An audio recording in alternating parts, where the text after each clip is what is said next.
এই যে hello, excuse me আপু, এই অ্যাড্রেসটা বলতে পারবেন? রিকশা থেকে নেমে আসা একটি ছেলে নদীকে উদ্দেশ্য করে এই কথাটা বললেন। তার বান্ধবীদের নিয়ে রাস্তার পাশে গাড়িটা নিয়ে ড্রিঙ্কস করছিল। প্রথমবার বলাতে নদী শুনতে পেল না, কারণ সে ড্রিঙ্কসে উন্মাদ হয়ে আসছিল। তাই আয়ান আবার নদীকে উদ্দেশ্য করে বলতে থাকে। এই যে হ্যালো আপু, এই অ্যাড্রেসটা কোথায় বলতে পারবেন প্লিজ?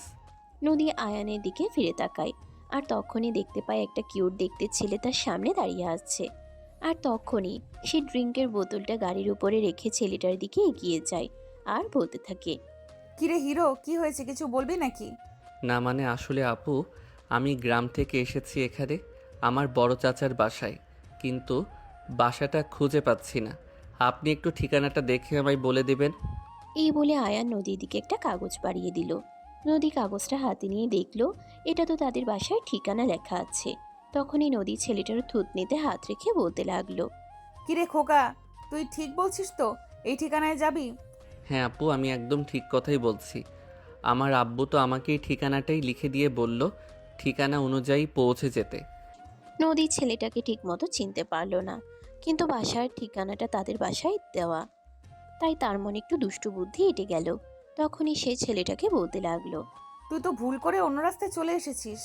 সেই ঠিকানা তো এই রাস্তায় নয়। তুই যেদিক দিয়ে এসেছিস সেই দিক দিয়ে ফিরে যে 5 কিলো আগেই তুই তোর ঠিকানা ফেলে এসেছিস। কি বলেন আপু, আমি তো আগে আরও 2-3 জনকে জিজ্ঞাসা করেছিলাম, তারা তো বলছিল এদিকেই, কিন্তু আপনি বলতেছেন আমি পিছনে ফেলে এসেছি। আরে কানা, তোর কি মনে হচ্ছে আমি তোকে মিথ্যা কথা বলছি? আমি তোকে মিথ্যা কথা কেন বলবো, তুই নিজে সেটা বল। তোর সঙ্গে কি আমার পার্সোনাল কোনো শত্রুতা আছে নাকি? না আপু, সেরকমটা হতে যাবে কেন? আপনাকে দেখে তো ভালো মেয়ে বলেই মনে হচ্ছে। আপনার সঙ্গে আমার কেন শত্রুতা থাকতে যাবে? তাহলে লক্ষ্মী ছেলের মতো আমার কথা শুনতো। কি যেটা বলেছি তুই সেটাই কর। তো ঠিকানাতে 5 কিলোমিটার আগে ফেলে এসেছিস। যারা তোকে এইদিকে আসতে বলেছে তারা তোকে ভুল কথা বলেছে। আচ্ছা আপু, ঠিক আছে। আমাকে সঠিক তথ্য দেওয়ার জন্য আপনাকে অসংখ্য ধন্যবাদ। এই কথা বলে আর নদীর হাত থেকে কাগজটা নিয়ে পিছন দিকে ফিরে যেতে লাগলো। তখনই নদীর বান্ধবী নদীকে বলতে লাগলো। আরে দোস্ত, এটা তুই কি করলি? এটাতে তো তোদের বাসার ঠিকানা লেখা ছিল, কিন্তু তুই ছেলেটাকে ওদিকে ফিরে যেতে বললি কেন? দোস্ত শুন, সব সময় সবকিছু বুঝতে হয় না। আমি কেন ফিরিয়ে দিয়েছি সেটা সময় হলে বুঝতে পারবি। এখন দয়া করে আমাকে প্রশ্ন করিস না। এই বলে নদী আবারও ড্রিঙ্কস করতে শুরু করলো। খোলা রাস্তায় সেখানে থাকে, কিছু বলার মতো কেউ নেই, কারণ তার বাবা শহরের কোটিপতি বিজনেসম্যান 10 জনের মধ্যে একজন।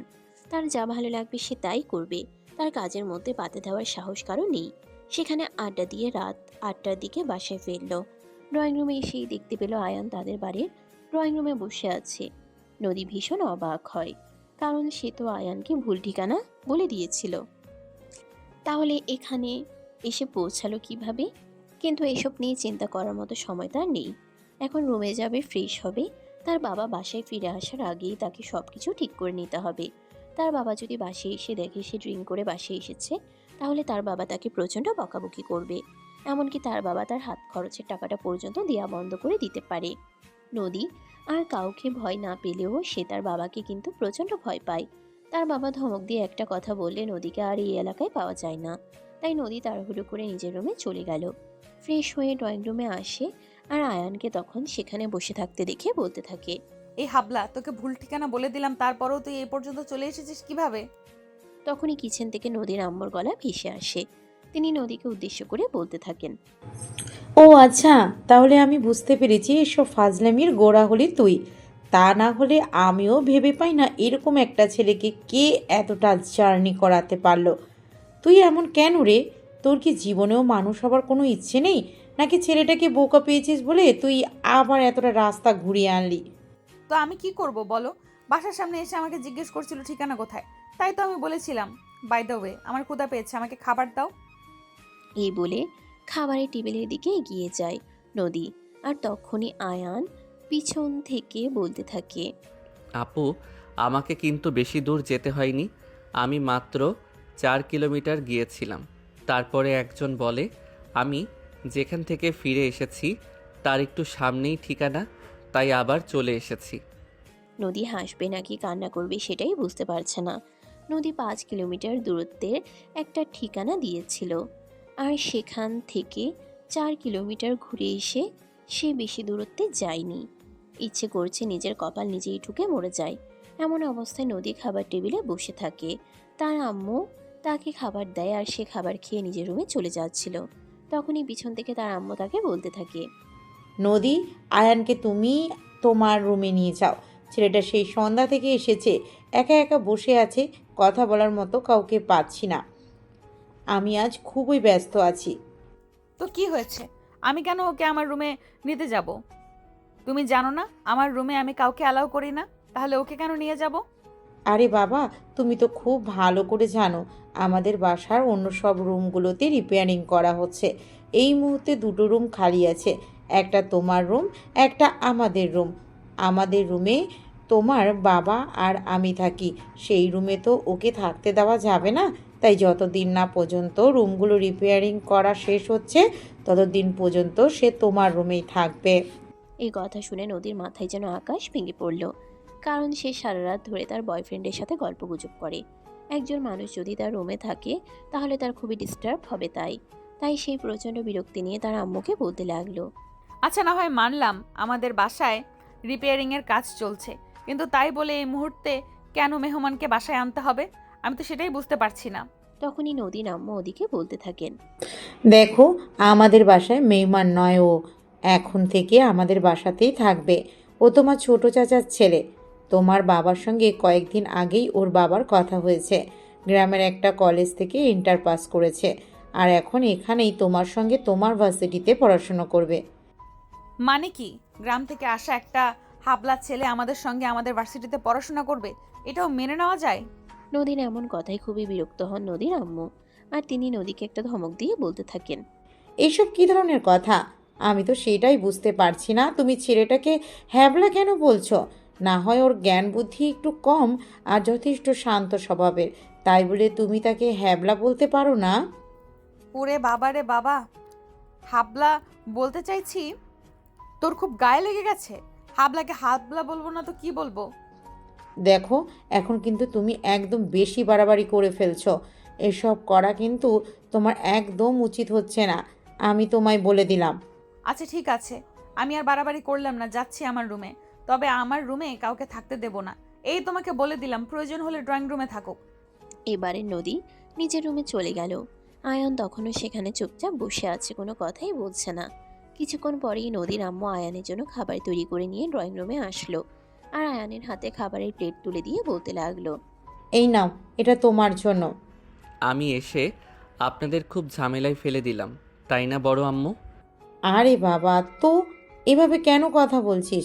তুই তো আমাদের বাড়ির ছেলে। তোরা গ্রামে থাকিস আর আমরা শহরে থাকি। গ্রামে আমাদের সেরকম যাওয়া আসা হয় না, তাই তোদের সঙ্গে সেরকম কোনো যোগাযোগ থাকে না। এই যে তোমাদের বাসায় থাকার জায়গা নেই, এটা নিয়েই তোমরা ঝামেলা করছো। কিন্তু আমি তো চাই না আমাকে নিয়ে তোমাদের মধ্যে কোনো ঝামেলা হোক। আরে বাবা, এসব কিছু নিয়ে তুই চিন্তা করিস না। আমার মেয়েটা এমনিতেই একটু রাগী, কিন্তু মনের দিক থেকে খুবই ভালো। তুই কদিন এখানে থাক, দেখবি তোর সঙ্গে একদম মিশে যাবে। এই বলে খাবারের প্লেট আয়ানের হাতে তুলে দিয়ে তিনি সেখান থেকে চলে গেলেন। আরও অনেক কাজ পড়ে আছে, সেগুলো করতে হবে, তাই সেখানে সেখানে বসে খাবার খেতে লাগলো। এভাবেই চলে গেল আরও ঘন্টাখানেক সময়। রাত 9:30 বাসায় ফিরে আসে নদীর আম্মু দরজা খুলে দিলেন। আর তখনই তিনি ড্রয়িং রুমে প্রবেশ করতেই নদীর আম্মুকে বলতে লাগলেন, আয়ন এসে পৌঁছায়নি এখনো? সে তো অনেকক্ষণ আগেই পৌঁছে গেছে। তুমি ফ্রেশ হয়ে এসো, আমি সবাইকে একসঙ্গে রাতের খাবার দিচ্ছি। এই বলে নদীর আম্মু সেখান থেকে চলে গেলেন। আর এদিকে নদীর আব্বু ড্রয়িং রুমে এসে কিছুক্ষণ বিশ্রাম নেয়, আর তারপর নিজের রুমে গিয়ে কাপড় চোপড় চেঞ্জ করে ফ্রেশ হয়ে ডাইনিং টেবিলে আসেন রাতের খাবার খাওয়ার জন্য।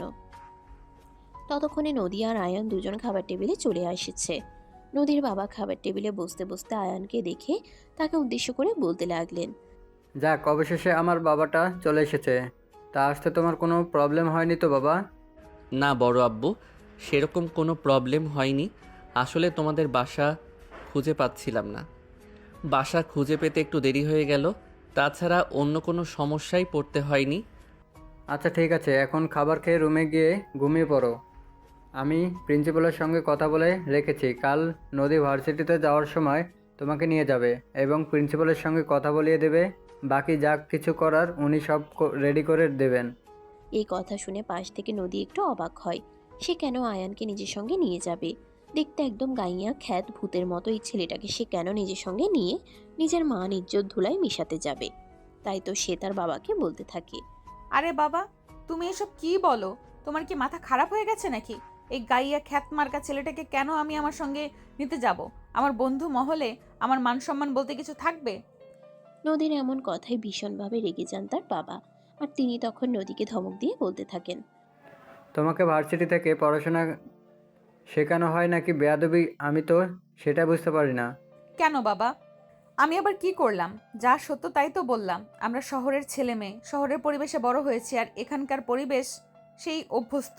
ও তো আমাদের সঙ্গে মানাতে পারবে না। আমিও কিন্তু একটা সময় গ্রাম থেকে এখানে এসেছিলাম। আমি শুরুতেই সব কিছু পারতাম না, আস্তে আস্তে সব কিছুর সঙ্গে নিজেকে মানিয়ে নিয়েছি। আর আমার বিশ্বাস আয়ান কিছুদিন থাকলে সব কিছুর সঙ্গে নিজেকে মানিয়ে নিতে পারবে। হ্যাঁ, তোমার বাবা একদম ঠিক কথাই বলেছে। ছেলেটা থাকুক না কিছুদিন এখানে, তারপর দেখবে আস্তে আস্তে সব কিছু ঠিক হয়ে যাবে। বাবার ধমক খেয়ে নদীর তোতামুখ একদম ভোতা হয়ে গেল। সে আর কোনো কথাই বলল না। খাবার খেয়ে চুপচাপ নিজের রুমে চলে গেল আর বিছানায় শুয়ে শুয়ে মোবাইল টিপতে লাগলো। প্রায় আধা ঘন্টা পর নদীর আম্মু আয়ানকে নিয়ে নদীর রুমে আসলো আর তারপরেই বলতে লাগলো। নদী, আয়ানকে দিয়ে গেলাম, তোমার সঙ্গেও ঘুমাবে। এখন আর ওর সঙ্গে দয়া করে খারাপ আচরণ করো না। তোমার বাবা কিন্তু এখন বাসায় আছে, প্রচুর রেগে যাবে বলে দিলাম। এই বলে আয়ানকে রুমে ঢুকিয়ে দিয়ে নদীর আম্মু সেখান থেকে চলে গেল। তখনই নদী বিছানা থেকে উঠে বসে দরজাটা আগে লাগিয়ে দেয়, যাতে রুমের ভিতরে কোনো কথা বাহিরে না যায়। তারপরেই আয়ানের সামনে এসে দাঁড়ায়। আয়ানের শার্টের কলার চেপে ধরে বলতে থাকে। ওই হারামজাদা ফাজিলের বাচ্চা, এখানে কেন এসেছিস? আমাকে জ্বালানোর জন্য? আমি সারা রাত আমার বয়ফ্রেন্ডের সাথে কথা বলবো। তুই থাকলে আমার এতে সমস্যা হবে। আপু, আমি শুধু একপাশে চুপচাপ শুয়ে ঘুমিয়ে পড়ব। আমি তোমাদের কোনো কথা শুনবো না। আর আমি তোমাকে কথা দিচ্ছি, আমি এসব কিছু কখনো বড় আম্মু বড় আব্বুকে বলবো না। ঠিক বলেছিস তো। পরে আবার আমার আর আমার বয়ফ্রেন্ডের কথা শুনে আব্বু আম্মুর কাছে আমার নামে বিচার দিবি না তো? না আপু, তুমি আমার উপর সম্পূর্ণ ভরসা রাখতে পারো। আমি এমনটা কখনোই করব না। আচ্ছা ঠিক আছে, শুধু তুই বলছিস বলে তোকে ভরসা করে রুমে থাকতে দিচ্ছি। তবে তুই আমার সঙ্গে এক বিছানায় কখনোই ঘুমাতে পারবি না। আমি তোকে কম্বল আর বালিশ দিচ্ছি, সেটা নিয়ে সোফায় গিয়ে শুয়ে পড়। আচ্ছা আপু, ঠিক আছে, কোনো সমস্যা নেই। তুমি আমাকে যেমনটা করতে বলবে আমি ঠিক তেমনটাই করব। এই তো গুড বয়। এই বলে নদী আলমারি থেকে একটা কম্বল আর বালিশ বের করে আয়ানের হাতে তুলে দিল। আয়ান তখন আর কোনো কথা না বলে সেটা নিয়ে সোফায় গিয়ে ঘুমিয়ে পড়ল। এদিকে নদী অর্ধেক রাত পর্যন্ত তার বয়ফ্রেন্ডের সঙ্গে কথা বলল আর তারপরেই বিছানায় শুয়ে ঘুমিয়ে পড়ে। পরের দিন সকালবেলা ঘুম থেকে উঠে নদীর বাবা আয়ানকে নিজের রুমে ডেকে নিলেন আর বলতে লাগলেন। বাবা শোনো, আমি তো তোমাকে বললাম আমি ভার্সিটি প্রিন্সিপালের সঙ্গে কথা বলে রেখেছি। এখন তুমি শুধু নদীর সঙ্গে যাবে, তারপরে উনি সমস্ত কিছু তোমাকে বুঝিয়ে দেবেন। আর টাকা পয়সা আমি সব ওনার অ্যাকাউন্টে পাঠিয়ে দিয়েছি। আচ্ছা বড় আব্বু, ঠিক আছে, কোনো সমস্যা নেই। আমি আপুর সঙ্গে চলে যেতে পারবো। অতঃপর নদীর পাপা রুম থেকে বের হয়ে নাস্তা করে অফিসের উদ্দেশ্যে বের হয়ে যান। কিছুক্ষণ পরেই নদীর ঘুম থেকে ওঠে আর তখনই তার আম্মু তাকে সবকিছু খুলে বলে। যদিও নদীর আয়ানকে নিয়ে যেতে অনেক আপত্তি ছিল, কিন্তু তার বাবার কথা সে ফেলতে পারবে না। তাই সে বাধ্য হয়ে আয়ানকে নিজের সঙ্গে নিল আর তারপর দুজনে মিলে গাড়িতে করে ভার্সিটি পর্যন্ত পৌঁছে গেল। নদী ভার্সিটিতে এসেই গাড়িটাকে আগে পার্ক করলো। তারপর নিজে নেমে আয়ানকে গাড়ি থেকে নামতে বলল। আয়ান নদীর পিছন পিছন গাড়ি থেকে নেমে আসে। তখনই নদী আয়ানকে বলতে থাকে। আয় আমার সঙ্গে তাড়াতাড়ি আয়, তোকে ক্লাসে পৌঁছে দিয়ে তারপর আমার কাজ আছে। আয়ান তখন কোনো কথা না বলে নদীকে অনুসরণ করতে লাগলো।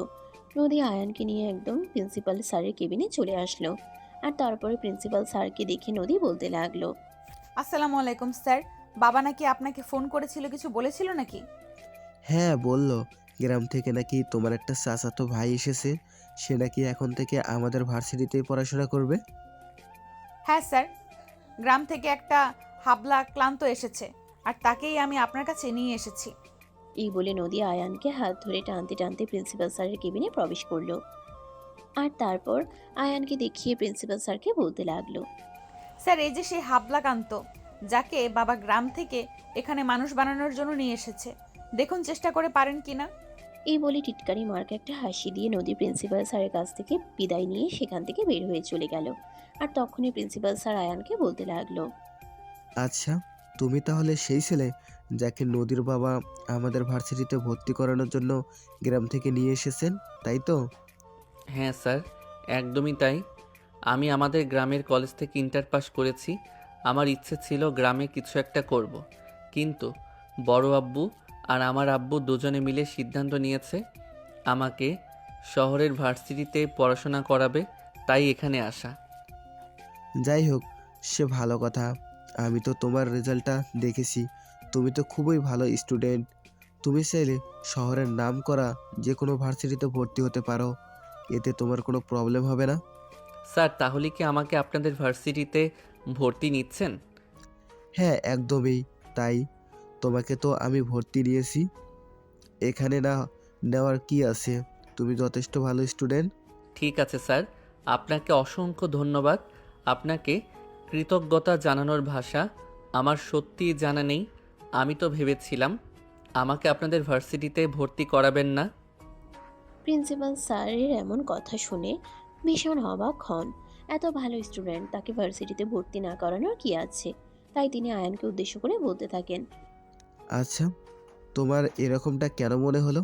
এর পিছনে কি কোনো যৌক্তিক কারণ আছে? তার কারণ তো অবশ্যই আছে। আমি নাকি দেখতে হ্যাবলাকান্তের মতো। এই যে একটু আগে আপু বলে গেল, আপনি শুনতে পাননি? দেখো, নদীর কথায় তুমি কিছু মনে করো না।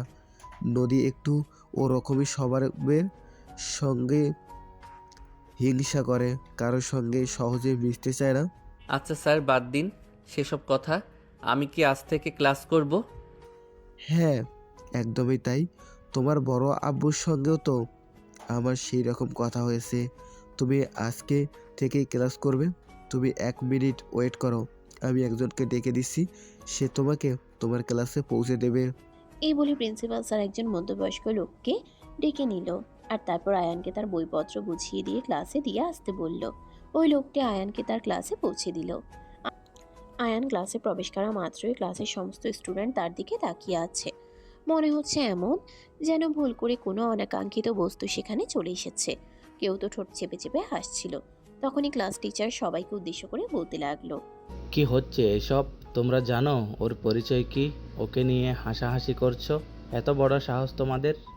ক্লাস টিচারের ধমক শুনে মুহূর্তের মধ্যেই পুরো ক্লাস একদম নিস্তব্ধ হয়ে গেল। আয়ান বুঝতে পারলো না কিভাবে কি হচ্ছে। তারপরেও ক্লাস টিচার তাকে নিয়ে জায়গায় বসলো। আর তারপর বলতে লাগলো, দেখো ছেলে, ওদের কথাই কিছু মনে করো না। ওরা শহরে বড় হয়েছে তো, ওরা একটু ওভার স্মার্ট।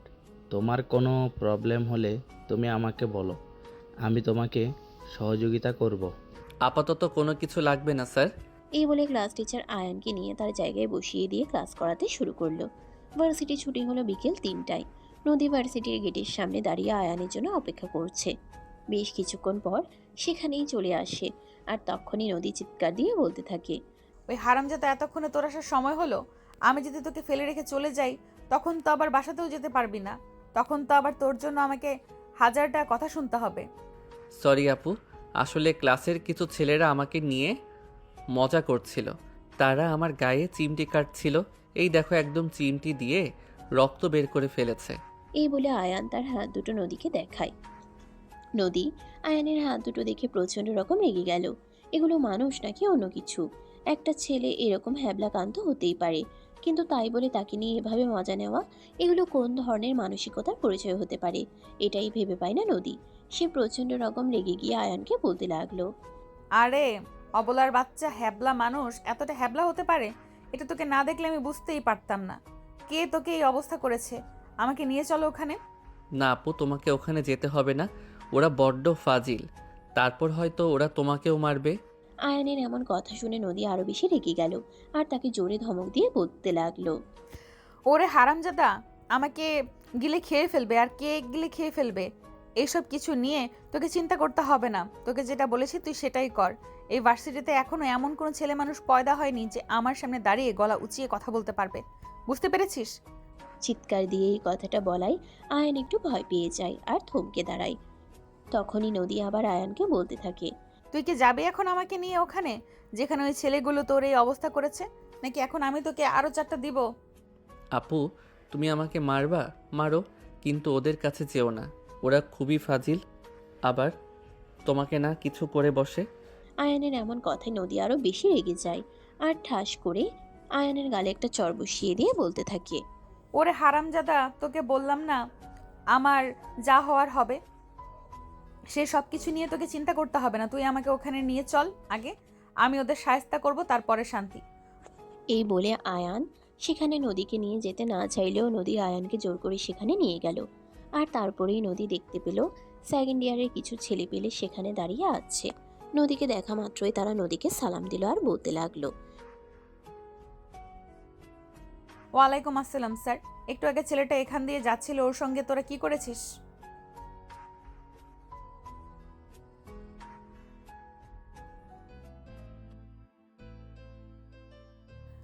তুই জানিস ওর পরিচয় কি?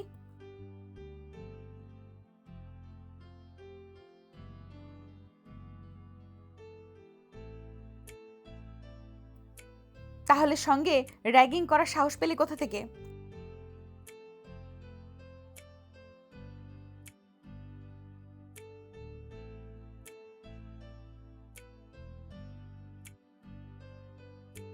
এটা শুনে প্রচণ্ড পরিমাণে রেগে যায় নদী। আর তখনই শুভ এবং তার সাথে থাকা সব কয়টা ছেলেকে এলোপাথারি ঘুষি লাথি মারতে থাকে। ছেলেগুলো একদম কাবু হয়ে যায়। আয়ান হাঁ করে তাকিয়ে থাকে। একটা মেয়ে মানুষের শরীরে এত শক্তি আসতে পারে, আর সে এতগুলো ছেলেকে একসঙ্গে মারপিট করতে পারে, এটা আয়ান এই প্রথমবার দেখলো। নদী সবকটা ছেলেকে ইচ্ছা মতো মেরে তারপর বলতে লাগলো, হারামজাদার বাচ্চা, এ আমার চাচাতো ভাই। এর সঙ্গে আর কোনোদিন যদি উল্টাপাল্টা কিছু করেছিস তাহলে তোদের হাড্ডি আমি গুঁড়ো করে ছেড়ে দেবো বলে দিলাম। এই বলে নদী সবকটাকে শাসিয়ে সেখান থেকে চলে যাচ্ছিল। আর তখনই পিছন থেকে শুভ বলতে থাকে,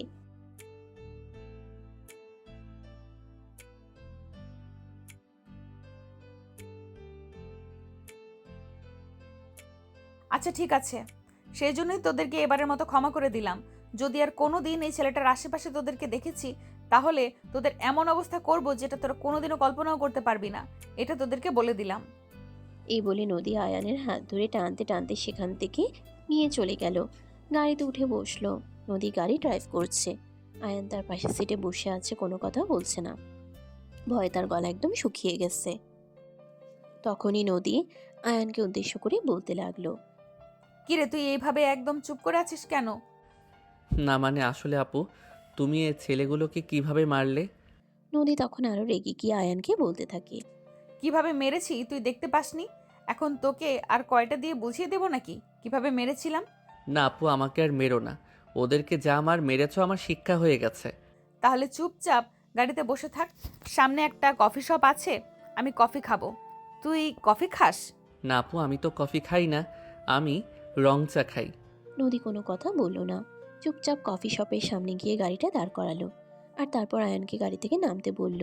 কোনো কথা না বলেই গাড়ি থেকে নেমে আসে, কারণ সে বুঝতে পারে এখন নদীর সঙ্গে কথা বললে যদি নদী রেগে যায় তাহলে হিতে আরও বিপরীত হতে পারে। আয়ান আর নদী দুজনেই কফি শপের ভিতরে গিয়ে বসলো। আর তখনই নদী দুজনের জন্য দুটো কফি অর্ডার করে। কিছুক্ষণের মধ্যেই ওয়েটার তাদের কফি দিয়ে গেল। নদী একটা হাতে নিয়েছে আর অপরটা টেবিলের উপরেই রয়ে গেছে। আয়ান চুপচাপ বসে আছে, কোনো কথা বলছে না। তখনই নদী আবারও আয়ানকে ধমক দিয়ে বলতে থাকে, ওই হারামজাদা, কফি ঠান্ডা হয়ে গেছে, দেখতে পাচ্ছিস না নাকি? খাবি কবে? না মানে আসলে আপু, আমি তো তোমাকে বললাম সব কিছু। আমি কফি খাই না, আমি রং চা খাই। ওরে হারামজাদা, তখন তুই গ্রামে ছিলি, এখন শহরে এসেছিস, এখানে রং চা পাওয়া যায় না। এখানে কে কফি খেতে হবে? শুরু কর, অভ্যাস অভ্যাস করে নে। এই বলে নদী কফির অন্য মগটা আয়ানের দিকে এগিয়ে দিল। আয়ান তখন কোনো কথা না বলেই নদীর কাছ থেকে সেটা নিয়ে নিল, কারণ সে খুব ভালো করেই জানে নদী প্রচণ্ড পরিমাণে রেগে আছে। এখন তার সঙ্গে কথা বললে এর পরিণাম আরও বেশি খারাপ হতে পারে। ইচ্ছে না থাকা সত্ত্বেও আয়ান কফিতে চুমুক দিতে লাগলো। কিছুক্ষণের মধ্যেই তাদের কফি খাওয়া হয়ে গেল। তখনই নদী আয়ানকে বলতে লাগলো, এই শোন, আমি তোকে এখান থেকে একটা রিকশায় উঠিয়ে দেই, বাসার সামনে নামিয়ে দিবে, তারপর তুই রুম পর্যন্ত যেতে পারবি তো? আপু সে না হয় আমি চলে যেতে পারবো, কিন্তু তুমি কোথায় যাবে? তুমি বাসায় যাবে না? দেখ, আমাকে একদম এত প্রশ্ন করবি না। এত প্রশ্ন করা আমার একদম ভালো লাগে না। আমার বয়ফ্রেন্ড আমাকে ফোন করেছে, সে কিছুক্ষণের মধ্যেই আমার সঙ্গে দেখা করার জন্য এখানে আসবে। ও আচ্ছা, তাহলে আমিও থাকি না এখানে, না হয় তোমাদের সঙ্গে বসে কিছুক্ষণ গল্পগুজব করলাম আর দুলাভাইয়ের সঙ্গে পরিচিত হয়ে নিলাম। একদম বেশি পাকনামি করবি না। তোকে এখানে থাকতে হবে না, তুই চলে যা। আমি তোকে রিকশায় উঠিয়ে দিচ্ছি। আমি আমার বয়ফ্রেন্ডের সঙ্গে ডেটিংয়ে যাব, সেখানে তুই থেকে কি করবি? আচ্ছা ঠিক আছে আপু, কোনো সমস্যা নেই, তুমি যেরকমটা বলবে সেরকমটাই হবে। এই বলে নদী আয়ানকে নিয়ে কফি শপ থেকে বের হলো। আর তারপরেই একটা রিক্সা ডেকে নিয়ে আয়ানকে রিক্সায় উঠিয়ে দিল। রিক্সাওয়ালাকে সব কিছু ভেঙে চুরে বলে দিল যেন আয়ানকে বাসার সামনেই নামিয়ে দেয়। তারপর রিক্সাওয়ালা আয়ানকে নিয়ে চলে গেল। আর নদী কফি শপের ভিতরে গিয়ে বসে অপেক্ষা করতে লাগলো তার বয়ফ্রেন্ডের জন্য। বেশ কিছুক্ষণ পর নদীর বয়ফ্রেন্ড সেখানে এসে পৌঁছালো। নদীকে দেখা মাত্র এগিয়ে এসে হাঁক করে বলতে লাগলো, হ্যালো বেবি, কেমন আছো? এই তো বেবি, আছি আলহামদুলিল্লাহ ভালোই। তোমার কি অবস্থা? আর আসতে তো দেরি হলো কেন? আরে বেবি, তুমি তো জানোই আমি কদিন ধরে অফিসের কাজে খুবই ব্যস্ত আছি, তাই বাইরে বের হওয়ার হচ্ছে না। কিন্তু তোমাকে দেখার জন্য মনটা বিকেল হয়েছিল, তাই তো কাজ ফেলে তোমাকে দেখতে চলে আসলাম। সত্যি কদিন ধরে তুমি আমার জন্য অনেক বেশি পরিশ্রম করছো, তাই না? কিন্তু দেখো, আমাকে পাওয়ার জন্য তোমাকে এইটুকু করতেই হবে। তুমি যদি প্রতিষ্ঠিত হতে না পারো, তাহলে বাবার সামনে তোমাকে পরিচয় করিয়ে দিব কিভাবে বলো? হ্যাঁ ডিয়ার, সেটা তো আমি খুব ভালো করে জানি, আর সেই জন্যই তো আমি এত পরিশ্রম করছি। তা না হলে কি আমি এত পরিশ্রম করতাম নাকি? আমি তোমায় ভীষণ ভালোবাসি, সারা পৃথিবীর বিনিময়েও আমি তোমাকে হারাতে চাই না। আচ্ছা, এখন কি এখানে দাঁড়িয়ে থেকে কথা বলবে, নাকি গিয়ে বসবে? এখানে না বেবি, আমি দুপুরের খাবার খাইনি, চলো কোনো 5 স্টার রেস্টুরেন্টে যাই। আচ্ছা ঠিক আছে, কোনো সমস্যা নেই, তুমি যেমন বলবে তেমনই হবে। এই বলে নদী আর রুদ্র দুজনে কফি শপ থেকে বের হয়ে গাড়িতে গিয়ে বসলো। আর তারপরেই নদী গাড়ি চালিয়ে শহরের অন্যতম একটা 5 স্টার রেস্টুরেন্টের সামনে এনে গাড়ি দাঁড় করালো। দুজনে হাত ধরাধরি করে রেস্টুরেন্টের ভিতরে প্রবেশ করলো। আর তারপরে দুজনের জন্য খাবার অর্ডার করলো। খাওয়া দাওয়া প্রায় শেষের দিকে। তখনই রুদ্র হঠাৎ করেই নদীকে বলতে লাগলো, বেবি, তোমাকে একটা কথা বলার জন্য এখানে ডেকেছি, কিন্তু কিভাবে বলবো সেটাই ভেবে পাচ্ছি না। আরে বাবা, এত ভয় পাওয়ার কি আছে? কি বলবে বলে ফেলো না। আমি তো তোমারই, আমি তোমার কথায় কিছুই মনে করব না। না মানে বেবি, আসলে আমার একটা জিনিস লাগতো, কিন্তু তোমার কাছে কিভাবে চাইবো সেটাই তো ভেবে পাচ্ছি না, নিজেকে খুব ছোট মনে হচ্ছে। আরে ডিয়ার, বললাম তো, এত লজ্জা পাওয়ার কিছুই নেই। আমার যা কিছু আছে সব কিছু তো তোমারই হবে, তাহলে লজ্জা পাওয়ার কি আছে? বলে ফেলো দেখি। কিছুক্ষণ চুপ করে থাকে রুদ্র। আর তারপরে সে নদীকে বলতে থাকে, দেখো, তুমি তো খুব ভালো করেই জানো আমি একটা বিজনেস দাঁড় করানোর চেষ্টা করছি। আমার ফ্যামিলির আর্থিক অবস্থা অতটাও ভালো নয় যে তারা আমাকে কোনো বিগ অ্যামাউন্ট দিয়ে সহযোগিতা করবে। হ্যাঁ, সেটা তো আমি খুব ভালো করেই জানি। এখন মূল কথা কি সেটাই আমাকে খুলে বলো। আসলে আমি আমার বিজনেস তাড়াতাড়ি সফল হওয়ার জন্য একটা বিগ অ্যামাউন্ট বিনিয়োগ করতে চাইছিলাম। হ্যাঁ, সেটা তো খুব খুবই ভালো কথা। তুমি যত তাড়াতাড়ি বিজনেসে সাকসেসফুল হতে পারবে, আমি তত তাড়াতাড়ি তোমাকে আমার বাবার সঙ্গে পরিচয় করে দিতে পারবো। তখনই আবারও চুপ হয়ে যায় রুদ্র। সে কিছু একটা চিন্তা করে। তারপর আবারও নদীর দিকে তাকিয়ে নদীর হাত দুটো ধরে বলতে থাকে, আসলে বেবি, সমস্যাটা এখানেই। তোমাকে তো বললাম সব কিছু, এখন এত বড় অ্যামাউন্ট আমি কোথায় পাবো বলো তো? এই বলে অনেকক্ষণ চুপ করে থাকে রুদ্র। নদী কিছুটা আন্দাজ করতে পারে আসলে রুদ্র কি মিন করতে চাইছে আর তাকে কি বোঝাতে চাইছে। তখনই নদী রুদ্রকে বলতে থাকে, আচ্ছা ঠিক আছে, কোনো সমস্যা নেই। এসব কিছু নিয়ে তোমাকে কোনো চিন্তা করতে হবে না, আমি দেখছি কি করা যায়। আনুমানিক কত টাকা লাগতে পারে তোমার? বেশি না বেবি, এই তো 10-15 লাখ হলেই হয়ে যেত। 20-25 লাখ? তাও আবার বেশি না বলছো? আচ্ছা ঠিক আছে, কোনো সমস্যা নেই, তোমার জন্য আমি সব করতে পারি। দেখি কি করা যায়। এই বলে দুজনে খাওয়া দাওয়া শেষ করে আরও বেশ কিছুক্ষণ গল্প গুজব করে। আর তারপরে এই নদী বাসায় চলে আসে। রাতে খাওয়া দাওয়া শেষ করে বিছানায় শুয়ে শুয়ে নদী ভাবতে লাগে, এতগুলো টাকা রুদ্রকে সে কোথা থেকে দেবে। তার বাবার কাছে চাইলে নিশ্চয়ই এতগুলো টাকা এমনি এমনি দেবে না। তার বাবা 1000টা কারণ জিজ্ঞাসা করবে। আর যখনই কিনা জানতে পারবে নদী তার বয়ফ্রেন্ডকে এই টাকাগুলো দিতে চাইছে, তখন তো মোটেই দেবে না এই টাকাগুলো। তাই নদী ভীষণ চিন্তায় পড়ে গেল। কিন্তু বয়ফ্রেন্ডকে সে কথা দিয়ে এসেছে, এখন কি করবে? অনেকক্ষণ চিন্তা ভাবনা করতেই নদীর মনে পড়ে গেল তার বেশ কিছু গোল্ড আর ডায়মন্ডের গহনা আছে, যেগুলো সেই ছোটবেলা থেকে তার মা বাবা আর ফ্যামিলির মানুষজন তাকে গিফট করে আসছে। নদী সব কিছুই নিজের কাছে জমা করে রেখেছে, কখনোই কোনো কিছু ব্যবহার বা খরচ কোনোটাই করেনি। নদী মনে মনে ভাবতে লাগলো, এই গহনাগুলো বিক্রি করে এই টাকাগুলো সে রুদ্রকে দেবে। আর বিয়ের সময় তো রুদ্র এবং তার ফ্যামিলি থেকে অনেক গহনা দেওয়া হবেই তাকে, তাহলে আর এত গহনা দিয়ে সে কী করবে? এমনিতেও নদীর গহনার প্রতি সেরকম কোনো আকর্ষণ নেই, সে সবসময় সাদামাটা থাকতেই বেশি পছন্দ করে। তাই সে মনে মনে সিদ্ধান্ত নিল তার মা বাবাকে না জানিয়ে এই গহনাগুলো বিক্রি করে দেবে, আর সেই সব টাকাগুলো রুদ্রর হাতে তুলে দিবে। কিন্তু সব কিছুই থাকবে গোপন। যেমন চিন্তা তেমনই কাজ। পরের দিন শুক্রবার ছিল। যেমন চিন্তা তেমনই কাজ। পরের দিন শুক্রবার ছিল। নদী সবগুলো গহনা নিজের আলমারি থেকে বের করে ব্যাগে ঢুকিয়ে নিল, আর তারপর সেগুলো নিয়ে জুয়েলার্সের দোকানে চলে গেল।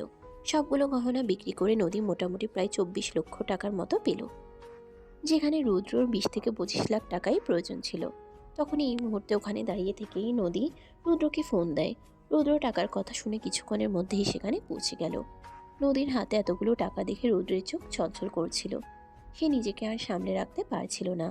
নদীর হাত থেকে টাকাগুলো নিজের হাতে নিয়ে নিল আর বলতে লাগলো, thank you baby, thank you so much.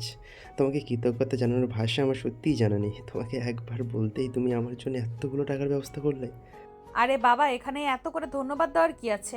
আমার যা কিছু আছে সব কিছু তো তোমারই, আর তোমার যা কিছু হবে সব কিছু তো আমারই হবে, তাই না? হ্যাঁ বেবি, একদমই তাই। এই বলে ছলছল চোখে নদী থেকে টাকাগুলো নিয়ে নিল রৌদ্র, আর তারপরেই নদী থেকে বিদায় নিয়ে সেখান থেকে চলে গেল। এরপর থেকেই তাদের সম্পর্কে ঝামেলা হতে শুরু করলো। নদী যখনই রৌদ্রকে ফোন দিত, সে সবসময় নদীকে অজুহাত দেখাতো আর বলতো সে ব্যবসার কাজে ব্যস্ত আছে। নদীকে আগের মতো সময় দিত না, আগের মতো কেয়ার করতো না, আগের মতো ফোনও দিত না, খোঁজ খবরও নিত না। এই বিষয়গুলোতেই নদী ভীষণ আপসেট হয়ে পড়ে।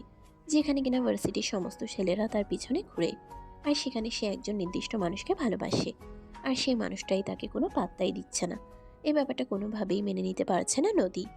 তাই তো সেই মনে মনে ঠিক করলো আজ রুদ্রর সঙ্গে দেখা করবে, সেটা যেখানেই হোক আর যেভাবেই হোক। রুদ্রের অফিসের ঠিকানা সে জানে না, তাই ভার্সিটি শেষ হওয়ার পর সে ভার্সিটি থেকে সোজা আয়ানকে বাসায় পাঠিয়ে দিয়ে সে রুদ্রের বাসায় চলে আসে। বাসায় এসে কলিং বেল চাপ দিতেই একজন মধ্যবয়স্ক মহিলা এসে দরজা খুলে দিল, আর তখনই নদী তাকে দেখে বলতে লাগলো, আসসালামু আলাইকুম। রুদ্র বাসায় আছে, আমি ওর সঙ্গে দেখা করতে এসেছি। ওকে একটু ডেকে দিবেন প্লিজ। সে তো নিজের রুমে ঘুমাচ্ছে। দাঁড়াও, তুমি ড্রয়িং রুমে এসে বসো, আমি তাকে ডেকে দিচ্ছি। এই বলে রৌদ্রের আম্মু ভিতরে গেল। নদী বাসার ভিতরে প্রবেশ করে ড্রয়িং রুমে বসলো। মধ্যবিত্ত ফ্যামিলির বাসায় যেরকম হয় আর কি সচরাচর। 5 মিনিট পর রুদ্র সেখানে এসে পৌঁছালো। নদীকে সে তার বাসায় দেখতে পেয়ে ভীষণ রকম অবাক হলো আর বলতে লাগলো, আর এসব তুমি কি শুরু করেছো? তুমি সরাসরি আমার বাসায় কেন চলে এসেছো? আর আমার বাসার ঠিকানা তুমি কোথায় পেলে? সেসব কথার উত্তর আমি তোমাকে পরে দিচ্ছি। তার আগে তুমি আমাকে এটা বলো, তুমি এই কয়দিন ধরে আমার সঙ্গে এরকম কেন করছো? আমাকে অ্যাভয়েড কেন করতে চাইছো? Try to understand. আমি তোমাকে কোনো অ্যাভয়েড করছি না। আমি ব্যবসার কাজে খুবই ব্যস্ত আছি। এখন বাইরে চলো, বাসায় কথা বলা যাবে না, সবাই সন্দেহ করবে। এমন কথায় নদীর মনে সন্দেহ জাগে। যেখানে সে এতগুলো টাকা দিয়ে তাকে ব্যবসা করার জন্য সাহায্য করছে, সেখানে তার ফ্যামিলিতে নদীকে দেখলে কি এমন প্রবলেম হতে পারে। তাই নদী রুদ্রকে বলতে থাকে, মানে তুমি আমাকে কি বোঝাতে চাইছো আর কি বলতে চাইছো? কদিন পরে আমরা দুজন বিয়ে করব, তাহলে এখন যদি আমি তোমার সঙ্গে দেখা করি বা কথা বলি, তাতে কারোর সন্দেহ করার কি আসে যায়? দেখো, এখন আমি আমার ফ্যামিলিকে তোমার ব্যাপারে কোনো কিছুই জানাইনি। তুমি আমার সঙ্গে বাইরে চলো, তারপর তোমাকে আমি সব কিছু খুলে বলছি। এ বলে নদী সেখান থেকে চলে আসতে না চাইলেও রুদ্র নদীকে জোর করে বাসা থেকে বের করে দিয়ে তার বাসার সামনেই একটা কফি শপে এসে বসে। আর তখনই নদী রুদ্রকে বলতে থাকে, দেখো, তোমার কর্মকাণ্ড ইদানিং আমার ভালো লাগছে না। তুমি কি শুরু করেছো সেটা বলবে আমাকে? দেখো, তুমি অযথাই আমাকে ভুল বোঝো না। আমি কোনো কিছুই শুরু করছি না। আমি শুধুমাত্র তোমার কাছ থেকে কয়েকটা মাস সময় চাইছি। আমাকে একটু ঠিকভাবে সেটেল হতে দাও, তারপর আমি সবাইকে সব কিছু জানিয়ে তোমাকে বাসায় নিয়ে আসবো। সেটা না হয় আমি মেনে নিলাম, কিন্তু তারপরেও আমার কাছে একটা কথা কিন্তু তারপরও আমার তোমার কাছে একটা কথা জানার আছে। তুমি কেন এইভাবে আমাকে অ্যাভয়েড করছো? আমার সঙ্গে ফোনে কথা বলতে চাইছো না, দেখো দেখা করতে চাইছো না, আমাকে সময় দিচ্ছ না, এসবের মানে কি? নদীর এরকম জেরার মুখে পড়ে প্রচণ্ড পরিমাণে খেপে যায় রুদ্র। আর সে চিৎকার করে বলতে থাকে, তুমি আমাকে টাকা দিয়েছো বলে কি আমাকে কিনে নিয়েছো নাকি? তাছাড়া তুমি যে আমাকে টাকা দিয়েছো তার কি প্রমাণ আছে বলো তো? রুদ্রর এমন কথা আর এমন ব্যবহার দেখে মাথায় আকাশ ভেঙে পড়ে নদীর। সে কোনো কিছুই ভাবতে পারছে না, যেন তার পায়ের নিচ থেকে মাটি সরে যাচ্ছে, এমন একটা অবস্থা। কিন্তু তবুও সে নিজেকে সামলে নিয়ে রুদ্রকে বলতে লাগলো, রুদ্র, তুমি ঠিক আছো তো? তুমি কেন এসব কথা বলছো? তোমার মাথা দেখছি সম্পূর্ণ খারাপ হয়ে গেছে। না, আমার মাথা খারাপ ছিল, এখন আমার মাথা সম্পূর্ণ ঠিক হয়ে গেছে। তুমি একদিন আমাকে পাগল বানিয়ে রেখে দিয়েছো। তুমি কি আমাকে নিজের চাকর মনে করো নাকি, যে যখন তোমার যেটা মন চাইবে সেটাই করবো আমি? মানে কি এসবের? তুমি ব্যবসা করতে চাইলে ব্যবসার জন্য টাকার প্রয়োজন, সেটা আমি দিতাম। কিন্তু যেদিন থেকে তোমাকে টাকা দিয়েছি সেদিন থেকে তুমি আমার সঙ্গে এভাবে খারাপ ব্যবহার করা শুরু করেছো। বেশ করছি, তোমার সঙ্গে আমি আর থাকতে পারছি না। এই সম্পর্ক থেকে আমি মুক্তি চাই। সারাক্ষণ শুধু আমাকে প্যারা দাও, এসব কিছু আমি আর নিতে পারবো না। দয়া করে এসব থেকে আমাকে মুক্তি দাও। রুদ্র, তুমি সত্যিই পাগল হয়ে গেছো। আমি তোমার সুস্থতার অপেক্ষায় এখান থেকে ফিরে গেলাম। আশা করব তুমি নিজেই সামলে নিয়ে তারপরে নিজেই আমাকে খুঁজে নেবে। এই বলে নদী কফি শপ থেকে বের হয়ে চলে যাচ্ছিল। আর তখনই পিছন থেকে রুদ্র নদীকে উদ্দেশ্য করে বলতে থাকে, তুমি নিশ্চিন্তে যেতে পারো। এটা কখনো মনে মনে ভেবো না যে আমি তোমাকে ফেরানোর চেষ্টা করব। তোমার প্রয়োজন আমার জীবনে ফুরিয়ে গেছে। তুমি এখন আর আমার জন্য 4 পয়সার প্রয়োজন নেই। কথাগুলো নদীর কলিজায় একদম সূচের মতো করে বিচ্ছিল। সে ভাবতেই পারছিল না রুদ্র কখনো তাকে এইভাবে কথাগুলো বলতে পারে। যে মানুষটাকে সে অন্ধের মতো বিশ্বাস করেছিল, পাগলের মতো ভালোবেসেছিল, নিজের সমস্ত কিছু তাকে উজাড় করে দিয়েছিল, সে কখনো এমন করবে এমনটা নদী কোনোদিন কল্পনাতেও ভাবেনি। আর আমাদের সঙ্গে তো সবসময় এটাই হয়ে থাকে, যেটা আমরা কখনো চিন্তাও করি না। নদী নিজেকে আর কন্ট্রোল করতে পারছিল না। সে ফিরে আসলো আর রুদ্রের গালে বেশ কয়েকটা থাপ্পড় দিয়ে বলতে লাগলো, এই বেইমানের বংশধর, তুই আমার সঙ্গে বেইমানি করবি, তাহলে এতদিন আমার সঙ্গে নাটক করলি কেন? আমার এতগুলো শখের গহনা বিক্রি করে টাকা নিলি কেন? আরে চুপ কর সালি। তুই আমাকে দিয়েছিস তাই নিয়েছি। আমি কি তোর থেকে জোর করে নিয়েছি নাকি? তাছাড়া আমি যে টাকা নিয়েছি তার কোনো প্রমাণ তোর কাছে নেই। তুই তো হাবলা, তাই তোকে বোকা বানিয়ে আমার প্রয়োজন মিটিয়ে নিয়েছি। এখন আর তোকে আমার কোনো প্রয়োজন নেই। নদী নিজেকে আর সামলাতে পারছিল না। ওই মুহূর্তে ওখানেই জ্ঞান হারায়। রুদ্র তাকে ওই অবস্থাতে রেখেই সেখান থেকে পালিয়ে যায়। কফি শপের ওয়েটার নদীকে হসপিটালে নিয়ে যায়। আর তারপর তার ট্রিটমেন্ট করিয়ে নদীর বাবার কাছে ফোন দিয়ে তারা এইসব কিছু জানিয়ে দেয়। কারণ তারা নদীকে চিনত এবং তার ফ্যামিলির সম্পর্কে সব কিছুই জানত। প্রায় 3 ঘন্টা পর নদীর জ্ঞান ফিরে আসে। তার বাবা তার পাশে বসে আছে, তার মাথায় হাত বুলিয়ে দিচ্ছে। নদী চোখ খুলে তার বাবাকে দেখতে পেয়ে হাউমাউ করে কান্না শুরু করে দেয়। আর তার বাবাকে জড়িয়ে ধরে বলতে থাকে, বাবা প্লিজ আমাকে ক্ষমা করে দাও, আমি অনেক বড় ভুল করে ফেলেছি, আমাকে প্লিজ ক্ষমা করে দাও। আরে মা, কি হয়েছে? তুই এমন কেন করছিস? কি হয়েছিল তোর? অজ্ঞান হয়ে গেছিস কেন? বাবা, আমি তোমাদেরকে না জানিয়ে বিশাল বড় একটা ভুল করে ফেলেছি, যার কারণে আজ আমার এই অবস্থা। প্লিজ তোমরা সবাই আমাকে ক্ষমা করে দাও। দেখ মা, জানি না কি হয়েছে আর তুই কিসের কথা বলছিস। তবে আমি তোকে একটা কথা বলি, তুই যাই কিছু করিস না কেন, তুই আমার সন্তান। আমি জানি তুই কখনো ভুল কিছু করবি না। তোর উপর সম্পূর্ণ ভরসা আমার আছে। কিন্তু নদীর কান্না যেন থামছেই না। সে তখনই তার বাবাকে সবকিছু খুলে বলল। সমস্ত কথা শুনে তার বাবা একটা দীর্ঘশ্বাস ফেলল। তিনি কখনো ভাবতেও পারেননি তার মেয়ে এরকম বোকামি একটা কাজ করতে পারে। কিন্তু তারপরেও বাচ্চা মানুষ এরকম করে ফেলেছে, এখন তো আর তাকে কিছু করা যাবে না। তাই তিনি নদীকে বলতে লাগলেন, দেখ মা, যা হওয়ার তা হয়ে গেছে। সেই সব কিছু নিয়ে চিন্তা করে আর কোনো লাভ নেই। তুই সুস্থ হ। আমার টাকা পয়সার আলহামদুলিল্লাহ কোনো কমতি নেই। আল্লাহ আমাকে আরও দিবেন, চিন্তা করিস না। এই বলে তিনি নিজের মেয়েকে সান্ত্বনা দিতে থাকেন। এই মুহূর্তে সান্ত্বনা দেওয়া ছাড়া তো আর কিছুই করার নেই। যা হওয়ার তা হয়ে গেছে। নদী তার বয়ফ্রেন্ডকে টাকা দিয়েছে, তার কোনো প্রমাণও তার কাছে নেই যাতে তারা লিগ্যাল কোনো অ্যাকশন নিতে পারে। তাই নদীর বাবা এইসব বিষয় নিয়ে নদীকে আর কোনো চিন্তা ভাবনা করতে না করেন। কারণ এখন এই অসুস্থ শরীর নিয়ে চিন্তা ভাবনা করলে সেসব কিছু শরীরের জন্য ক্ষতিকর হবে। সেদিন রাতের বেলা নদীকে বাসে নিয়ে আসা হয়। নদী একা একা বিছানায় শুয়ে বাড়ির দিকে তাকিয়ে আছে, মনে মনে কিছু একটা চিন্তা করছে। আয়ান রুমে আসে পড়তে বসার জন্য। নদীকে এভাবে মন খারাপ করে বসে থাকতে দেখে আয়ান নদীকে বলতে থাকে, এই আপু কি হয়েছে তোমার? এভাবে মন খারাপ করে শুয়ে আছো কেন? বড় আব্বু বলল তো সব ঠিক হয়ে যাবে। বড় আব্বু তো বলল সব ঠিক হয়ে যাবে, তারপরও কেন টেনশন করছো তুমি? এই প্রথমবার নদী আয়ানের সঙ্গে একটু ভালোভাবে কথা বলে। সে আয়ানকে নিজের কাছে ডেকে নিল আর তারপর তার পাশে বসতে বলল। তারপরেই সে আয়ানকে বলতে লাগলো, দেখ, বিশ্বাস কর, আমি কখনো এমনটা ভাবিনি আমার সঙ্গে এমন হবে। একজন মানুষকে নিজের জীবনের চাইতেও বেশি ভালোবাসলাম, নিজের চাইতে অনেক বেশি বিশ্বাস করলাম, আর সেই মানুষটা আমাকে এভাবে ঠকালো। দেখো, যা হওয়ার তা হয়ে গেছে, সেসব কিছু নিয়ে চিন্তা করে লাভ নেই। এখন তুমি নিজে সুস্থ হয়ে ওঠো, দেখবে তোমার কাছে আরও ভালো কেউ আসবে। আমি কেন এরকমটা করতে গেলাম? আমি এতটা বোকা কিভাবে হয়ে গেলাম? এতগুলো গহনা বিক্রি করে 24 লাখ টাকা দিলাম। আরে আপু, বললাম তো এসব চিন্তা বাদ দাও। বড় আব্বু তো তোমাকে বলেছে গহনা বানিয়ে দেবে, তাহলে তুমি কেন এসব কিছু নিয়ে চিন্তা করছো? এসব নিয়ে চিন্তা করে নিজের শরীর আর খারাপ করো না। এখন ঘুমিয়ে পড়ো দেখি। এই বলে আয়ান নদীর পাশে বসে তার মাথায় হাত বুলিয়ে দিতে লাগলো। এভাবে নদী কখন যে ঘুমিয়ে গেল সেটা টের পেল না। নদী ঘুমিয়ে যাওয়ার পর আয়ান প্রতিদিনের মতো সোফায় গিয়ে ঘুমিয়ে পড়ল।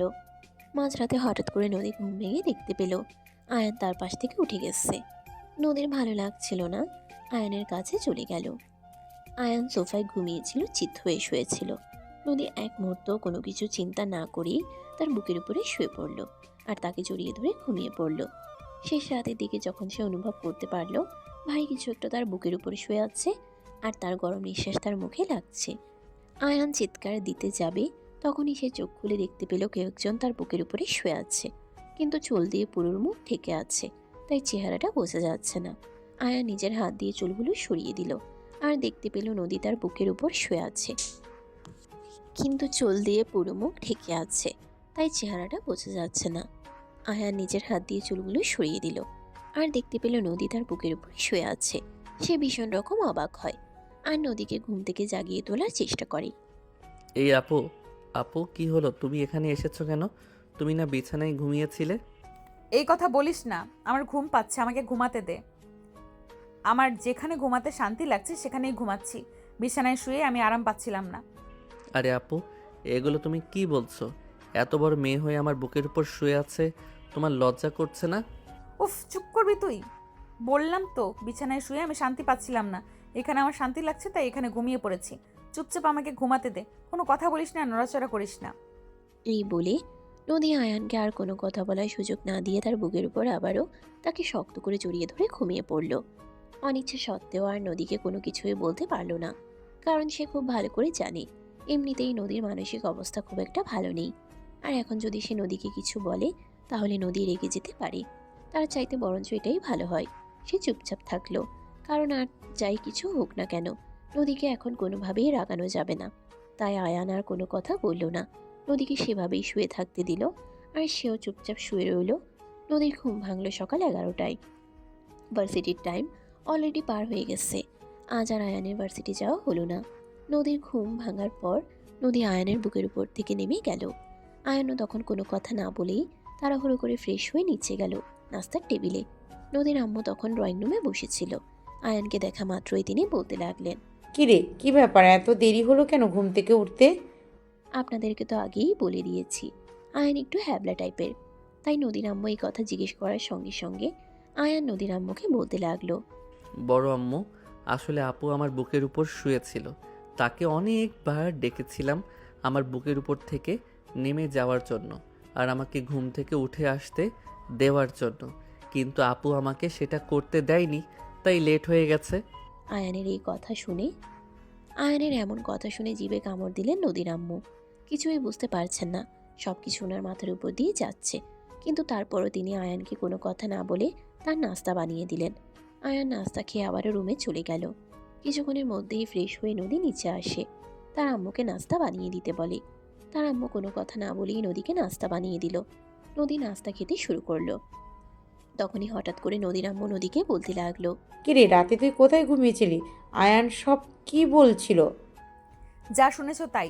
বিছানায় শুয়ে আমি কোনোভাবেই শান্তিমতো ঘুমাতে পারছিলাম না, প্রচণ্ড মাথা ধরেছিল, তাই আয়নের বুকে শুয়ে ঘুমিয়ে পড়েছিলাম। মেয়ের কথায় ভীষণ রকম চমকে যান নদীর আম্মু।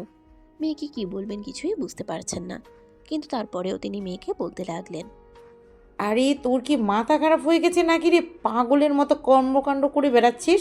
আয়ান তো ছোট ভাই হয়, তুই কিভাবে তার বুকে মাথা রেখে ঘুমাতে পারিস? হ্যাঁ, তো কি হয়েছে দেখো, একদম আমার সঙ্গে ফালতু কথা বলো না। আমার এইসব কিছু একদম ভালো লাগছে না। আমাকে একটু দয়া করে আমার মতো থাকতে দাও তো। এই বলে নদী তার আম্মুকে আর কোনো কথা বলার সুযোগ না দিয়ে নাস্তা খেয়ে তারপর রুমে চলে গেল। বেশ কিছুক্ষণ রুমে বসে থেকে তারপরেই বাসা থেকে বের হয়ে যায় তার বান্ধবীদের সঙ্গে দেখা করতে। সারা বিকেল বান্ধবীদের সঙ্গে সময় কাটালো। যদিও এতে তার ফ্যামিলির মানুষের কোনো সমস্যা নেই, তারা সবসময় চায় নদী ভালো থাকুক। সারা বিকেল বান্ধবীদের সঙ্গে সময় কাটালো। যদিও এতে তার ফ্যামিলির মানুষের কোনো সমস্যা নেই, তারা সবসময় চায় নদী ভালো থাকুক, সেটা যেভাবেই হোক। সন্ধ্যার দিকে বাসে ফিরে আসে, তখন রুমে বসে নিজের পড়া কমপ্লিট করছিল আয়ান। নদী তার পাশে একটা চেয়ার টেনে বসে আর বলতে থাকে, কি রে, তোর পড়াশোনা কেমন চলছে? কোনো হেল্প লাগবে কি? না আপু, আমার সেরকম কোনো হেল্প লাগবে না। আমার তো টিউশন টিচার আছে, উনি আমাকে সব কিছু বুঝিয়ে দেন আর আমি ওনার কাছ থেকেই সব কিছু বুঝে নিতে পারি। আচ্ছা ঠিক আছে, কোনো সমস্যা নেই। যদি কখনো তোর পড়াশোনা নিয়ে সেরকম কোনো প্রবলেম হয় তাহলে আমায় বলিস, আমি তোকে সাহায্য করব। আচ্ছা আপু, ঠিক আছে, কোনো সমস্যা নেই। আমি ঝামেলায় পড়লে তোমাকে অবশ্যই জানাবো। এই বলে আয়ান পড়াশোনায় মনোযোগ দিল। নদী তার দিকে হা করে তাকিয়ে আছে, কোনো কথা বলছে না, একদম মনোযোগ দিয়ে দেখছে আয়ানকে। আয়ানের সেদিকে কোনো খেয়াল নেই, সে নিজের মতো করেই পড়াশোনা চালিয়ে যাচ্ছে। বেশ কিছুক্ষণ পর আয়ান হঠাৎ করেই নদীর দিকে তাকায়। দেখতে পায় নদী অপলক দৃষ্টিতে তার দিকে তাকিয়ে আছে।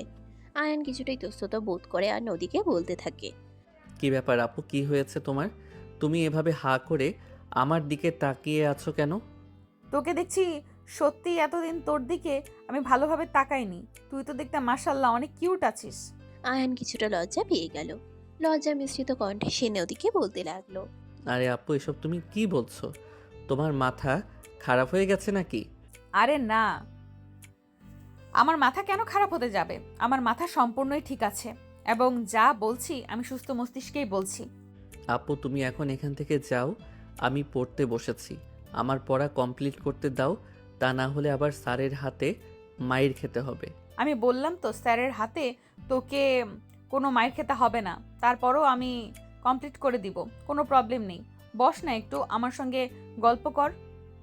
নদী নেশার্ত চোখে তাকায় আয়ানের দিকে। আয়ান কোনো কথা বলে না, চুপচাপ বসে আছে। তখনই নদী চেয়ার থেকে উঠে এসে আয়ানের কাঁধে হাত রাখে আর বলতে থাকে, আচ্ছা আমি বুঝতে পারছি না তোর মাঝে কি এমন আছে, তোর দিকে আমার কেমন যেন একটা ফিলিংস কাজ করে। নদীর এমন কথায় আয়ান উঠে দাঁড়ায় আর একটু সরে যাওয়ার চেষ্টা করে, কিন্তু নদী তাকে সরে যেতে দেয় না, আরও কাছে টেনে নেয় আর বলতে থাকে, দেখ আমি সত্যি বলছি, এতদিন আমি তোর দিকে ভালোভাবে তাকাইনি, তাই হয়তো আমি কোনো কিছু বুঝতে পারিনি, কিন্তু আজ এই 2-3 দিন ধরে যখন থেকে তোর দিকে আমি তাকাচ্ছি, কেন জানি বারবার তোর প্রতি আমার অন্যরকম একটা ফিলিংস কাজ করছে। কেন বলতো? আমি কিছু জানি না, প্লিজ আপু তুমি আমাকে ছেড়ে দাও, এখান থেকে যেতে দাও। এই বলে আয়ান নিজেকে নদীর হাত থেকে ছাড়ানোর চেষ্টা করে, নিজেকে বাঁচিয়ে নেওয়ার চেষ্টা করে। কিন্তু আয়ান যতই নড়াচড়া করে, নদী ততই তাকে আরো নিজের কাছে টেনে নেয়। এক পর্যায়ে নদী আয়ানকে নিজের এতটাই কাছে টেনে নেয় যে আয়ান নদীর হার্টবিট শুনতে পাচ্ছিল। আয়ান নদীকে তখন ধাক্কা দিয়ে নিজের থেকে সরিয়ে নেয় আর বলতে থাকে, আরে আপু, তুমি পাগল হয়ে গেছো নাকি? তুমি এসব কি করছো? হ্যাঁ আমি পাগল হয়ে গেছি। তোর কোনো সমস্যা আছে নাকি? তোরা সবাই মিলে আমাকে পাগল বানিয়ে ছেড়ে দিয়েছিস। তোকে কে বলেছে এত কিউট হতে? তোর কিউটনেস আমাকে তোর দিকে বারবার আকর্ষণ করে, আমি কি করব বল? গেস্ট রুমে রিপেয়ারিংয়ের কাজ হয়ে গেছে।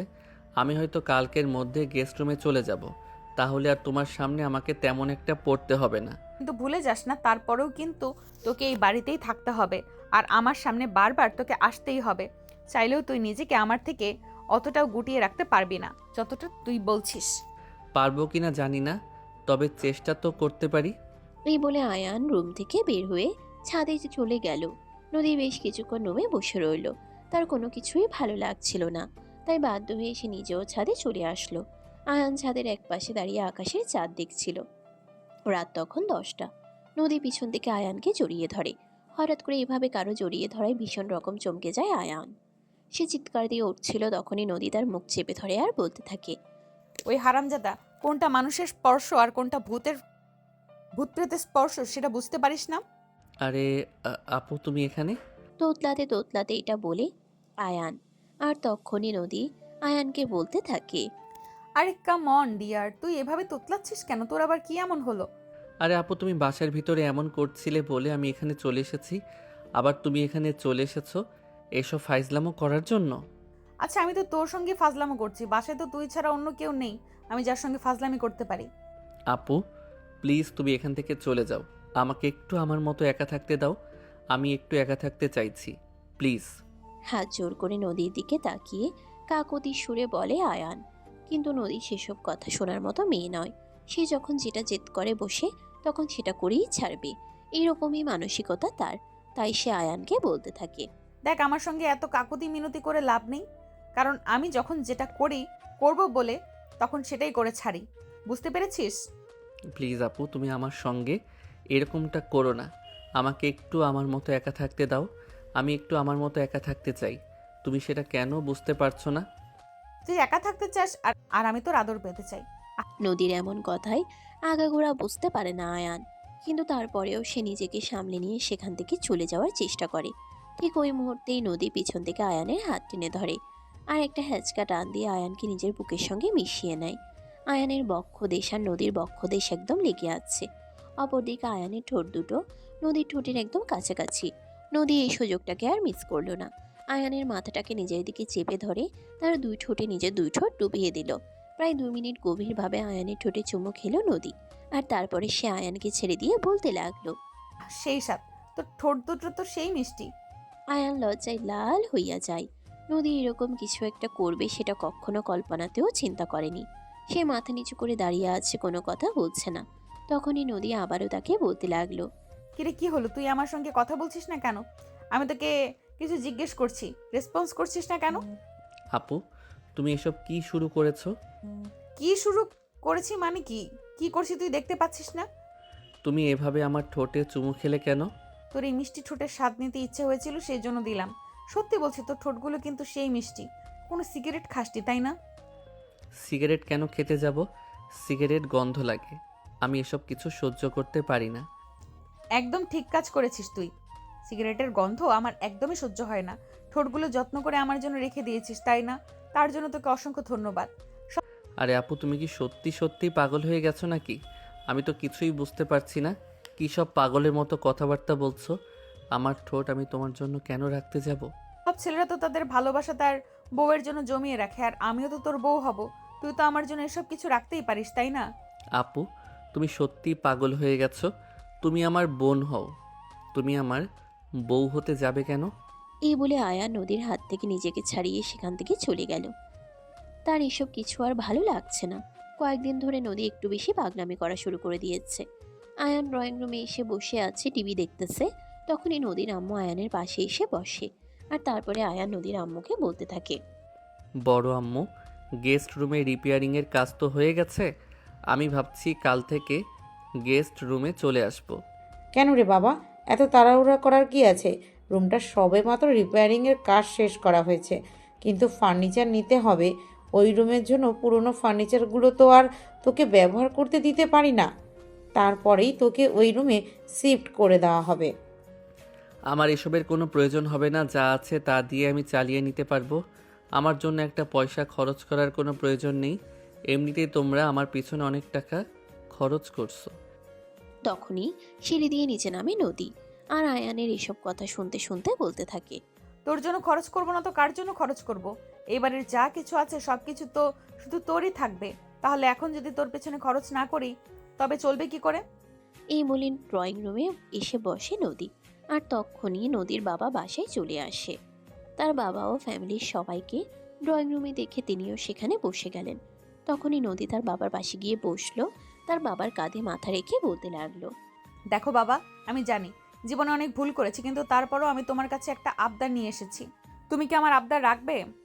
আরে মা, এভাবে কেন বলছিস? তুই আমার একমাত্র মেয়ে, তুই আমাকে কেন কিছু করতে বললে আমি সেটা করব না?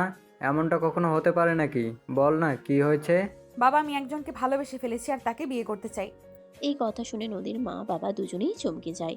কারণ এই তো কদিন আগে একটা ছেলের সঙ্গে নদীর সম্পর্ক ছিল, আর তারপর যা হলো তা তো আপনারা ভিডিওতে দেখেছেন। এখন আবার নদী এই কয়েকদিনের মধ্যেই বলছে সে অন্য একজনকে ভালোবেসে ফেলেছে। এটা কি আদৌ সম্ভব হতে পারে? তাই তো নদীর বাবা নদীকে বলতে থাকে। মা, তুই কি বলছিস? আমি বুঝতে পারছি না, একটু খুলে বলবি কি? তখনই নদী তার বাবাকে আয়ানের কথা বলতে থাকে যে সে আয়ানকে ভালোবেসে ফেলেছে। এই কথা শুনে তো নদীর বাবা মা দুজনেই ভীষণ রকম চমকে যায় আর অবাকও হয়। বেশ কিছুক্ষণ চুপ করে থাকেন নদীর বাবা, আর তারপরে নদীর বাবা নদীকে বলতে থাকে। মা, তুই যা বলছিস ভেবে বলছিস তো? হ্যাঁ বাবা, একদম আমি যা বলছি সম্পূর্ণ চিন্তা ভাবনা করে তবেই বলছি তোমাকে। আচ্ছা ঠিক আছে, আমি এই বিষয়টা ভেবে দেখব, তারপর ছোট কাকার সঙ্গেও কথা বলবো। এটা শুনে তো নদী প্রচুর খুশি হয়, কিন্তু আয়ান একটুও খুশি হতে পারলো না। নদী এরকম একটা অন্যায় আবদার করলো আর তার বাবা সেটা মেনে নিয়ে বলছে তিনি আয়ানের বাবার সঙ্গে কথা বলবেন, যেখানে কিনা একটা মেয়ে তার আপন চাচাতো ভাই, তাও আবার তার চাইতে বয়সে ছোট, তাকে বিয়ে করতে চাইছে। আয়ান কোনো কথা না বলে সেখান থেকে চলে গেল। তার ঠিক 1 সপ্তাহ পরে আয়ানের মা বাবা শহরে চলে আসে। আয়ান তাদেরকে দেখে ভীষণ রকম অবাক হয়। এই সময়ে তাকে কোনো কিছু না জানিয়ে শহরে চলে আসার কারণ কি কিছুই সে বুঝতে পারে না। তাই তো সে তার বাবাকে বলে, কি ব্যাপার বাবা, তোমরা হঠাৎ করে আমাকে কোনো কিছু না জানিয়ে এখানে কেন এসেছো? আর আসবে আমাকে একটা ফোন করে জানিয়ে আসলে না? তোকে সারপ্রাইজ দেওয়ার জন্য চলে আসলাম, তবে তোর জন্য এর চাইতেও বড় একটা সারপ্রাইজ সামনে অপেক্ষা করেছে, যেটা তুই সময় হলেই দেখতে পাবি। আমার জন্য আর কি সারপ্রাইজ থাকতে পারে? আমি তো সেটাই বুঝতে পারছি না। যাই হোক, এতদিন পর তোমাদেরকে দেখতে পেয়ে সত্যি আমার ভালো লাগলো। এখানে আসার পর থেকে তো আর তোমাদের সঙ্গে দেখা করতে বাড়ি যেতে পারছিলাম না। তোমরা যখন চলে এসেছো ভালোই হয়েছে। কটা দিন তোমাদের সঙ্গে সময় কাটাতে পারবো, আমারও ভালো লাগবে। এবার আয়ান তার মা বাবার সঙ্গে বসে গল্প করতে থাকে। এভাবে দেখতে দেখতে বেশ কিছুক্ষণ সময় কেটে গেল। নদীর আম্মু সবার জন্য নাস্তা বানিয়ে নিয়ে ড্রয়িং রুমে চলে আসবে। সবাই একসঙ্গে বসে নাস্তা খাচ্ছিল। তখনই হঠাৎ করে আয়ানের আব্বু নদীর আব্বুকে উদ্দেশ্য করে বলতে লাগলো, কি ব্যাপার ভাইজান, আপনি আমাদেরকে কি জন্য এভাবেই ডেকে নিয়ে আসলেন? তোদেরকে তো একটা বিষয়ের দরকারে এখানে ডেকে নিয়ে এসেছি, একটু বস, আমি সব কিছু তোমাদেরকে খুলে বলছি। এ বলে নদীর বাবা আয়ানের বাবাকে সবকিছু খুলে বললেন। নদী আয়ানকে পছন্দ করে সে ব্যাপারে সবকিছু শুনে আয়ানের বাবা বলতে থাকে, কি ব্যাপার ভাইজান, আপনি আমাদেরকে কি জন্য এভাবে ডেকে নিয়ে আসলেন? দেখুন ভাইজান, আমি আপনাকে এই ব্যাপারে কোনো কিছুই বলবো না। আপনি তো খুব ভালো করেই জানেন আমি যখনই কোনো কাজ করি তখনই আপনার সঙ্গে পরামর্শ করে তবেই করি। এর ব্যাপারে আপনি যা সিদ্ধান্ত নেবেন আমি তাই মেনে নেব, আমার কোনো দ্বিমত থাকবে না। কিন্তু ভাই, আমার এভাবে বললে হয় না। ছেলেটা তোর, সব কিছুর সঙ্গে এই বিষয়টাকে গুলিয়ে ফেলিস না। আরে ভাইজান, আমি বললাম তো আপনার যা ভালো লাগে আপনি তাই করতে পারেন। আপনি যে সিদ্ধান্ত নেবেন তাতেই আমরা রাজি আছি, আমাদের কোনো সমস্যা হবে না, বুঝতে পেরেছেন আপনি? একদম তাই সারা উত্তর দিল আয়ানের বাবা। নদীর বাবা তখন আর কোনো কথা না বলেই আয়ান আর নদী দুজনকে একসঙ্গে ডেকে নিয়ে বলতে লাগলেন, আমাদের বিয়ে ফাইনাল। তোমরা দুজন নিজেকে আজ রাতের মধ্যেই মানসিকভাবে প্রস্তুত করো। কাল বিকেলের মধ্যে কাজে ডেকে বাসায় তোমাদের বিয়ের কাজ সম্পূর্ণ করা হবে। কথাটা শুনে নদী তো ভীষণ খুশি হলো, কিন্তু আয়ান একদমই খুশি হতে পারল না। সে এমন কিছু কখনোই আশা করেনি। তার মা বাবা, এমনকি তার বড় চাচা এমন সিদ্ধান্ত নেবে এটা সে কল্পনাতেও ভাবেনি।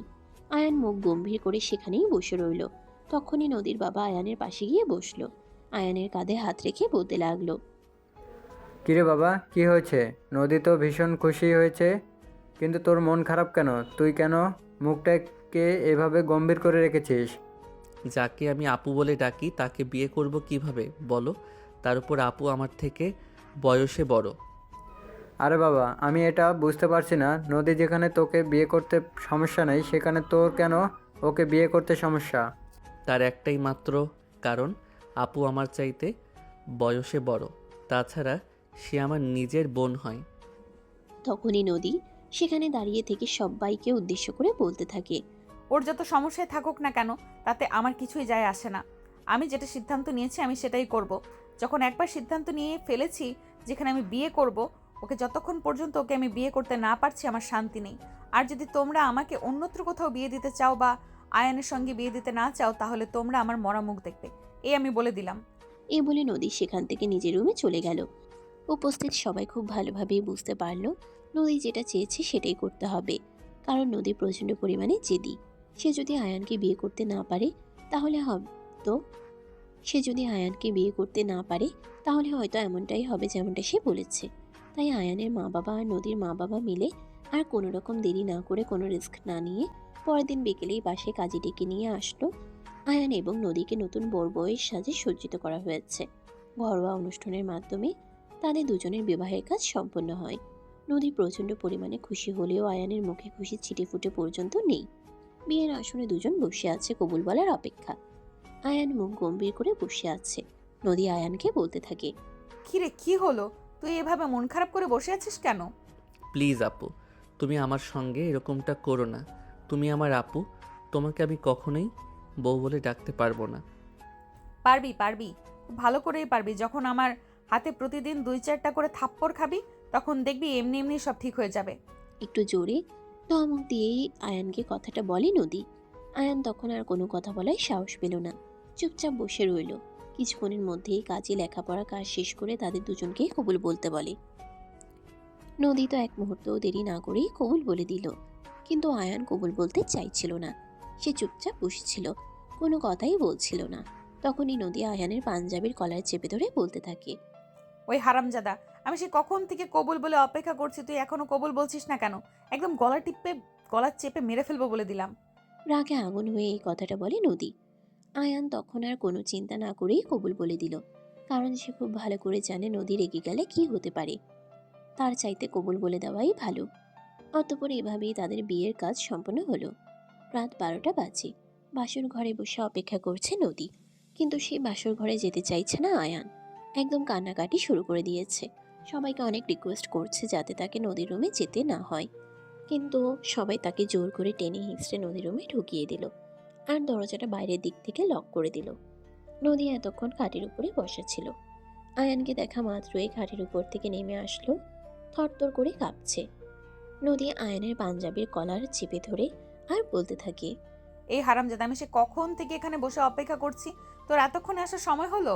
প্লিজ আপু, আমার সঙ্গে এরকম করো না। আমাকে প্লিজ রুম থেকে বের হয়ে চলে যেতে দাও। আয়ানের এমন কথা শুনে প্রচণ্ড পরিমাণে রেগে যায় নদী আর ঠাস করে আয়ানের গালে একটা চড় বসিয়ে দিয়ে বলতে থাকে, এই হারামজাদা, একটু আগেই না তোর সঙ্গে আমার বিয়ে হয়েছে, তাহলে তুই এখনো আমাকে আপু বলছিস কেন? আমি তোর বউ লাগি, আমাকে বউ বলে ডাকবি, নয়তো নাম ধরে ডাকবি। অ্যাঁ অ্যাঁ, আমি পারবো না আপু। তুমি আমার আপু লাগো।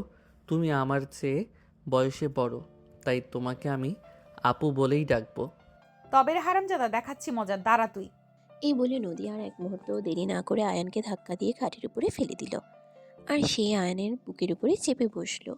আয়ান ব্যথায় কুকিয়ে ওঠে আর নদীকে বলতে থাকে, আপু কি করছো তুমি? আমার বুকের উপর থেকে নামো, আমার তো ব্যথা লাগছে। তাতে আমার কি? আমি তোর বউ লাগি আর তুই আমাকে আপু বলে ডাকিস, তখন আমার ব্যথা লাগে না? আরে মোর জ্বালা, তুমি আমার আপু লাগো। তোমাকে আমি আপু ডাকবো না তো কি করব? প্লিজ নামো আমার বুকের উপর থেকে, আমার নিঃশ্বাস নিতে কষ্ট হচ্ছে। কিন্তু কে শুনে কার কথা? এদিকে নদী প্রচণ্ড পরিমাণে জেদি। সে আয়ানের বুকের উপরে বসে থেকেই আয়ানের ঠোঁট দুটোতে নিজের ঠোঁট ডুবিয়ে দেয় আর গভীরভাবে চুমু খেতে থাকে। প্রায় 5 মিনিট পর সে আয়ানকে ছাড়ে আর তখনই আয়ান গলা কাটা মুরগির মতো ছটফট করতে শুরু করে। এটা দেখে নদী হাসতে হাসতেই শেষ আর বলতে থাকে, কিরে কি হলো তোর? তুই এইভাবে গলা কাটা মুরগির মতো ছটফট করছিস কেন? এভাবে কেউ চুমু খায়?